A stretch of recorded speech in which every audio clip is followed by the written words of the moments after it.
नमस्कार, स्वागत है आपका हमारे यूट्यूब चैनल मिशन स्टडी पर। यदि आप हमारे यूट्यूब चैनल मिशन स्टडी पर नए आए हैं तो आप हमारे यूट्यूब चैनल मिशन स्टडी को सब्सक्राइब करें, लाइक करें और शेयर करें। और आपको शिक्षा से संबंधित किसी भी प्रकार की वीडियो चाहिए तो आप हमारे कमेंट सेक्शन में ज़रूर लिखें। धन्यवाद। आज हम संस्कृत के आचार्य अंबिका दत्त व्यास का सामान्य जीवन परिचय पढ़ेंगे। चलिए शुरू करते हैं।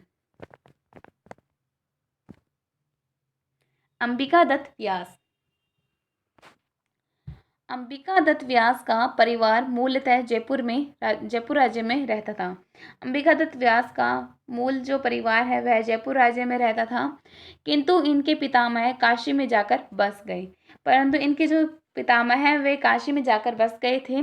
इनकी कृति शिवराज विजय से आधुनिक संस्कृत उपन्यास का श्री गणेश माना जाता है। इनकी जो कृति है शिवराज विजय होगा। इनकी जो कृति है वह शिवराज विजय से आधुनिक संस्कृत उपन्यास का श्री गणेश माना जाता है। इन्होंने संस्कृत उपन्यास में शिवराज विजय से शुरुआत की थी और पंडित अंबिका दत्त व्यास को अभिनव बाण की उपाधि से विभूषित किया जाता है। पंडित अंबिका दत्त व्यास को जो है उन्हें अभिनव बाण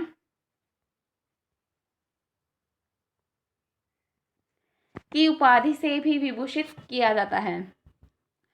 शिवराज विजय में छत्रपति शिवाजी के जीवन वृत्त को उपन्यास का कथानक बनाया गया है। इस शिवराज विजय उपन्यास में जो है शिवाजी के जीवन वृत्त को उपन्यास बनाकर इसका कथानक बनाया गया है। इसमें मुगल सम्राट औरंगजेब द्वारा हिंदू धर्म एवं हिंदू संस्कृति को विनष्ट करके की दुष्प्रवृत्ति के विरुद्ध महाराष्ट्र केसरी शिववीर या शिवाजी के अनाथक प्रयासों का सफल चित्रण किया गया है। इस उपन्यास में जो है मुगल सम्राट हैं औरंगजेब।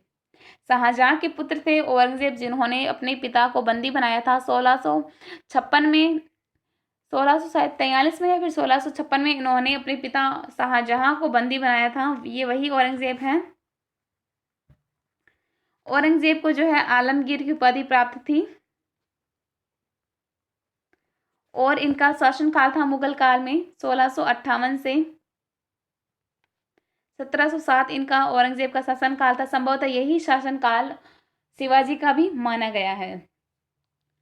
हम चर्चा कर रहे थे कि शिवराज विजय उपन्यास में छत्रपति शिवाजी के जीवन वृत्त को उपन्यास का कथानक बनाया गया है। इसमें मुगल सम्राट औरंगजेब द्वारा हिंदू धर्म एवं हिंदू संस्कृति को विनष्ट करने की दुष्प्रवृत्ति के विरुद्ध महाराष्ट्र केसरी शिववीर शिवाजी के अनाकत प्रयासों का सफल चित्रण किया गया है। महाराष्ट्र केसरी यह केसरी जो है यह महाराष्ट्र में प्रकाशित होने वाला एक अखबार है। यह एक न्यूज़पेपर है, महाराष्ट्र केसरी।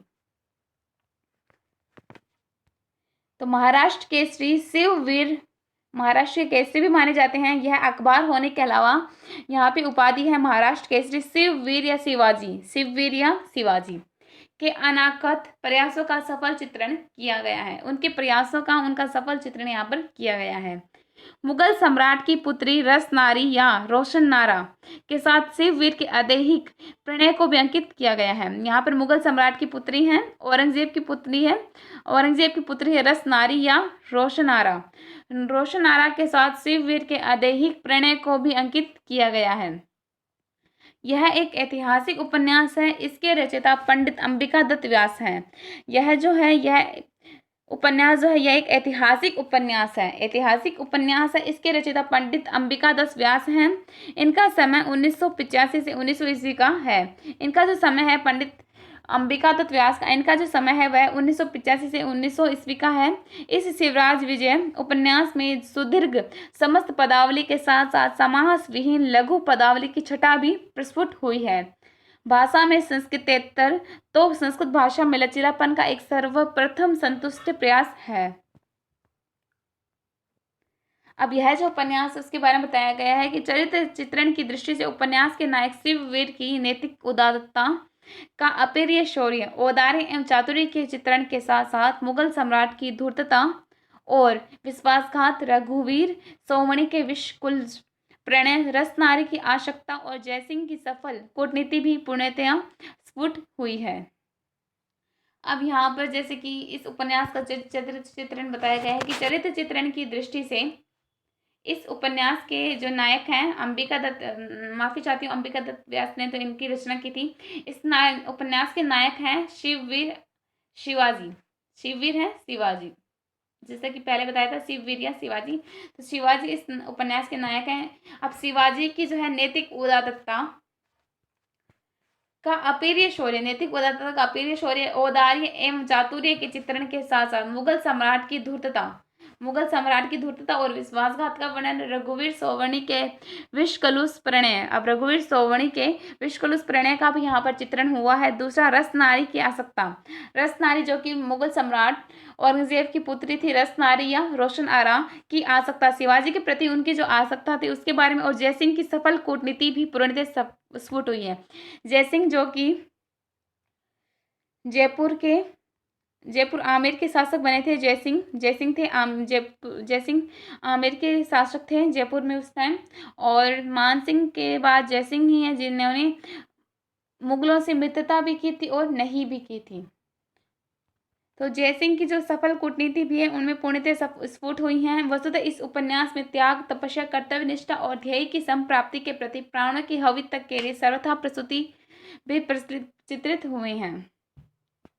इसमें इस उपन्यास में त्याग है, तपस्या है, कर्तव्य निष्ठा और ध्येय की संप्राप्ति के प्रति प्राणों की हवि तक के लिए सर्वथा प्रस्तुति भी चित्रित हुई है।